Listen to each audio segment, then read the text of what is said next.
남편이 외도를 했습니다. 남편에 대한 사례를 들겠습니다.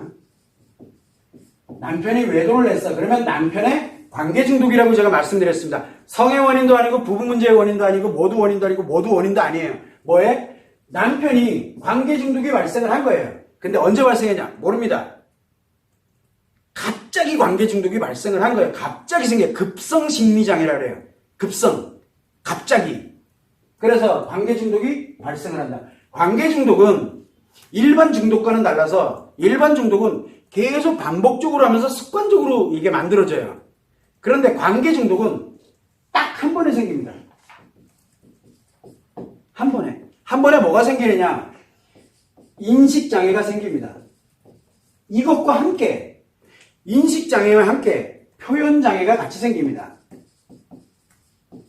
표현장애는 뭡니까? 몰입하는 힘이에요. 즐기고 강박적으로 몰입을 하고 강박적으로 즐기고 강박적으로 재밌는 것을 추구해 나가는 게 바로 중독입니다. 강박이에요. 뭐에 의해서? 스트레스에 의해서.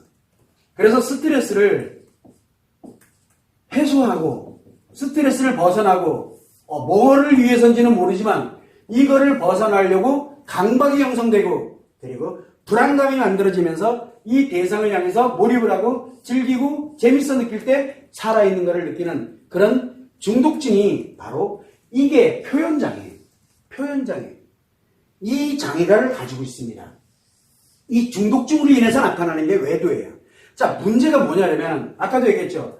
내가 같이 추구를 해나가는데 뭐를 추구를 해나가는 데 있어가지고 이거는 계속 유지가 되고 있어요. 왜? 이거는 유지가 되고 있으니까. 그래서 사소한 일랑 관련되는 스트레스가 형성이 되면 강박적으로 이렇게 진행을 해나갑니다.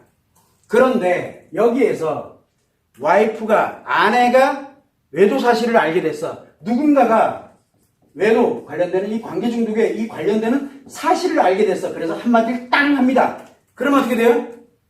표현장애에 있다가 요 한마디 하는 사람 때문에 인식장애로 들어갑니다. 왜? 그 사람한테는 이게 안 되거든요. 스트레스를 해결하는 사람이 아니기 때문에. 그러다 보니까 표현장애에서 인식장애로 넘어옵니다. 그러면 뭐가 돼요?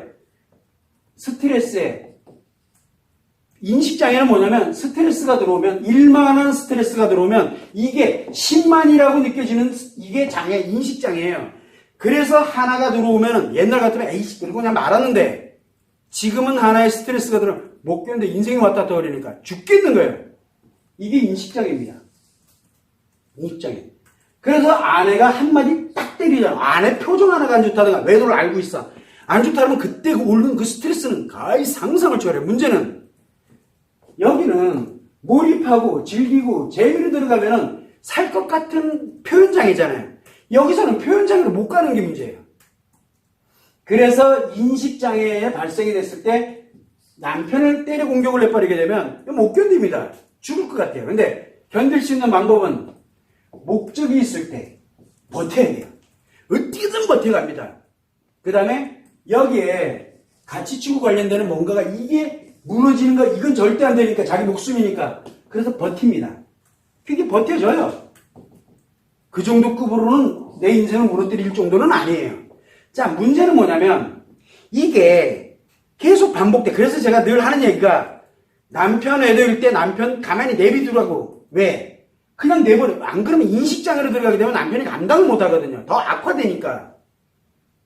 그래서 인식장애로 들어갑니다. 저는 지금 이 얘기를 하려고 하는 게 아니에요. 뭐냐면 남편이 살아가면서 자, 남편도 사람이에요.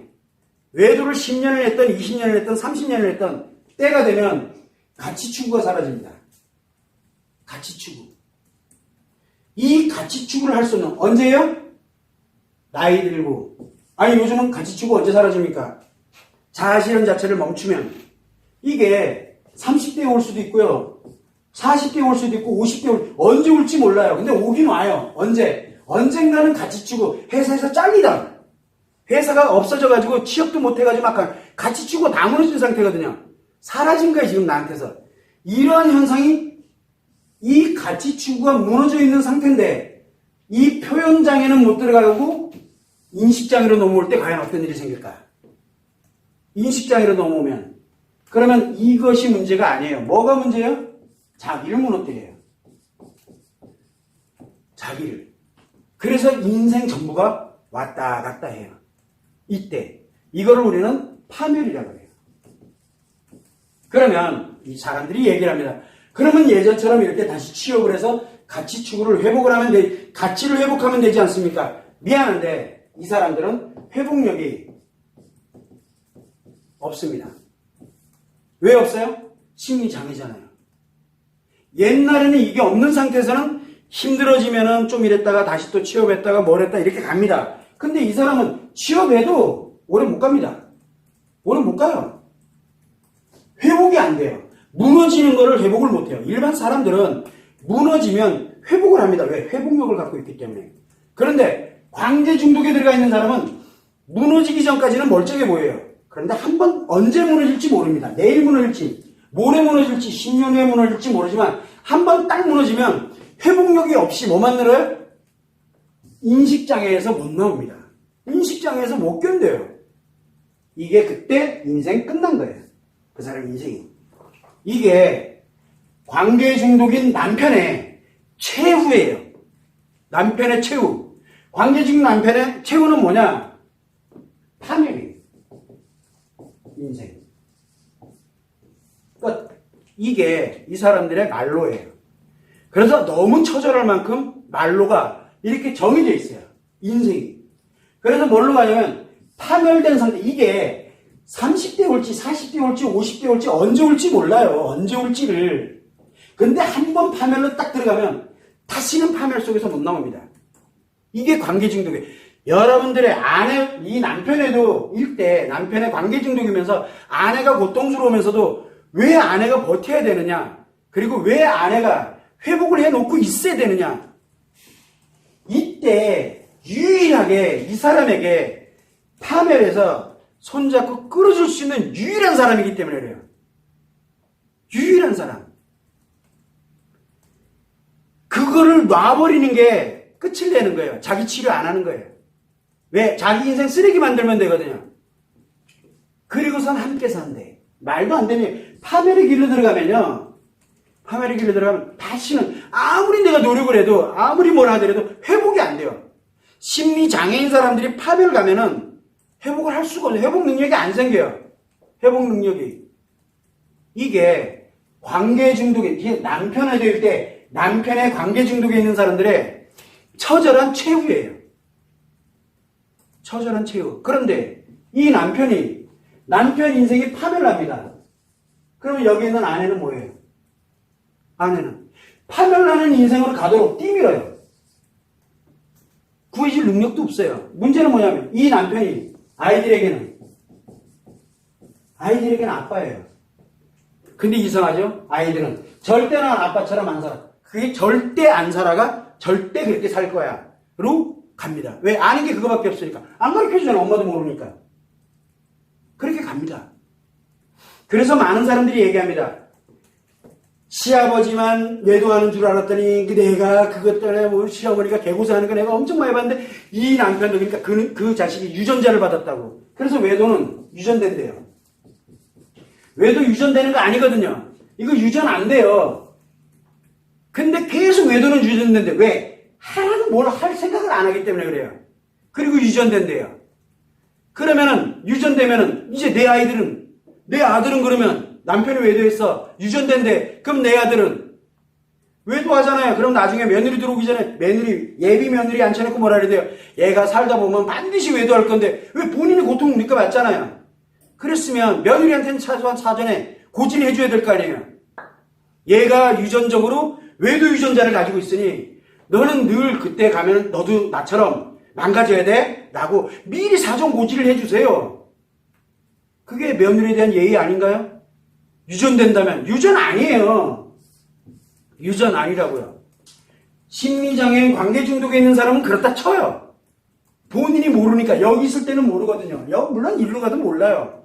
심리장애인 사람은 자기가 심리에 문제가 있구나. 이거 심각하구나. 내가 이거 어떻게든 해결해봐야지. 파멸 가기 전에 그 생각이 들면 회복이 가능합니다. 왜? 도와주면 되니까. 치료하면 되니까. 근데 파멸되면요. 치료되는 게 굉장히 오래 걸립니다. 굉장히 많은 사람들이 노력을 해야 되고 그래서 이 아내인 입장이 얼마나 중요한 역할을 하느냐라고 계속 이야기해. 근데 아내 관심 없어요. 아이가 관심 없고 유전이래. 시아버지가 그랬으니 내 남편도 그러는 게 당연한 거야. 아, 좋아. 내 아들은. 그럼 또 누군가에게 다행이다. 나는 뭐가 없어요? 아들이 없어. 와, 다행이야. 딸만 있어. 근데 그 딸이 누군가 아들을 만나요. 누군가 아들을 만난다고요. 남편으로. 그러면 그 집 아들은 그래서 가계도를 조사하세요. 외도 유전자 가계도를. 이건 아니잖아요. 외도는 유전되는 게 아니에요. 심리장애인데 이거를 회복을 하는 거. 그 다음에 이게 심리장애이지만 아이들을 그렇게 가지 않도록 그렇게 중심을 잡아주는 사람이 무너져 있는 상태가 되고 쓰레기가 돼 있으면요. 아이들은 똑같은 일을 또 벌입니다. 이게 현실이에요. 그래서 관계 중독에 있는 남편 맨 마지막은 파멸이에요. 본인들이 가만히 놔둬도요. 스스로 파멸로 들어가요. 왜 공격을 하고 뭐를 하고 대처해가지고 그래서 더 빨리 파멸로 가게 만들어요. 그거는 행복하게 가는 길이 아니에요. 그걸 여러분들이 참고를 해서 남편 외도의 심리장애라는 것이 그래서 관계중독이라는 것이 인식장애, 표현장애 이 두 가지가 동시에 발생하는 겁니다. 어느 날 갑자기 급성으로 원인이 없습니다. 이렇게 해서 이야기를 아무리 해도 그렇구나 라고 해요. 근데 이 인식장애의 마지막은 자기 인생 파멸로 몰고 가는 거예요. 그게 내일 생길지 한 달 후에 생길지 1년 후에 생길지 아무도 모릅니다. 그리고 내 아이들이 또 그 길을 또 밟아요. 왜? 아무도 해결 방법을 모르잖아요. 그래서 예전에 그리고 현재 그리고 미래에 계속 가는 거예요. 방법을 모르니까. 쓰레기 되는 거는 다 가르쳐주는데 뭐는 안 가르쳐줘요? 회복은 안 가르쳐줘요. 회복하는 방법을 모르니까. 스스로들이 판단하는 거예요. 왜? 내 인생, 내 가정의 인생, 내 자녀의 인생까지 다 걸려있기 때문에. 그것만 여러분들이 참고를 해주시면 좋을 것 같습니다.